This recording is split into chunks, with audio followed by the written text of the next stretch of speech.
Exemple 8 avec encore ici des dérivées de fonctions, mais là ce qui sont particulières ces fonctions, c'est qu'on a des composés de fonctions.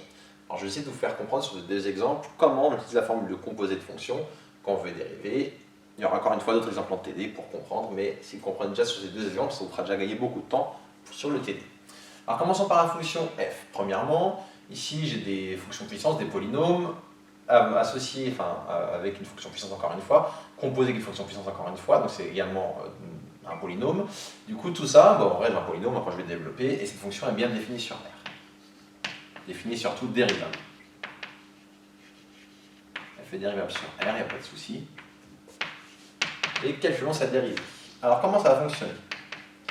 Pour retenir la formule de dérivée d'une composée de fonctions, ce que je vous conseille, c'est de retenir ainsi. Vous commencez toujours par dériver ce que j'ai envie d'appeler le cœur de la fonction. Le cœur, c'est la partie centrale. Ici, si je regarde bien, le cœur de la fonction, c'est cette chose-là, 2x4 plus x3. Quand je dérive le cœur de cette fonction, bah, on se dit dérivé de 2 fois x4, ça va donner, je vais avoir du 4 fois 2 du 8x au cube plus 3x au carré. Une fois que j'ai dérivé le cœur de ma fonction, je vais dériver l'extérieur. Donc là, si vous voulez, faites comme si dans votre tête, enfin pas comme si dans votre tête, là ça c'est de la forme u puissance 3. Je vais d'abord dériver le cœur, le u, maintenant je vais dériver le puissance 3, donc dériver, si dans ma tête u c'est une constante, dériver de puissance 3 c'est 3u au carré. Donc quand je vais dériver, je vais avoir un 3 qui va sortir,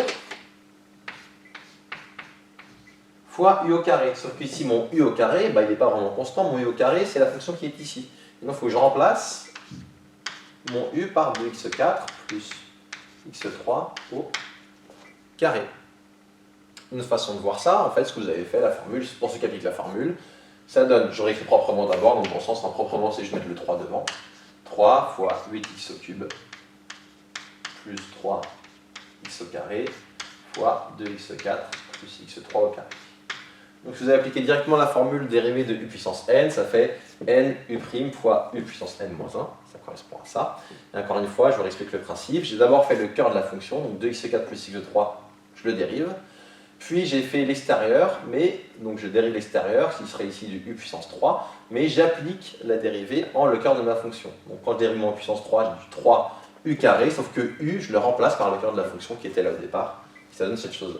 Donc j'essaie de vous faire sentir, en fait, pour vous éviter d'apprendre 5-6 formules par cœur différentes, si vous retenez comment ça fonctionne pour les composer, ben en fait, quand vous aurez plus tard les formules des exponentielles et logarithmes, qu'on va voir dans le chapitre suivant, et ben vous n'aurez pas besoin de les apprendre par cœur, dans le sens où, si vous comprenez celle des composés, vous aurez toutes les autres. Mais bon, on fera plein d'exemples pour essayer de vous faire sentir ces choses-là. Revenons ici, en passant à cet exemple-là. Donc là, j'ai la composée d'un sinus avec un polynôme, donc tout ça est bien dérivable partout sans aucun problème. Donc G est dérivable sur R.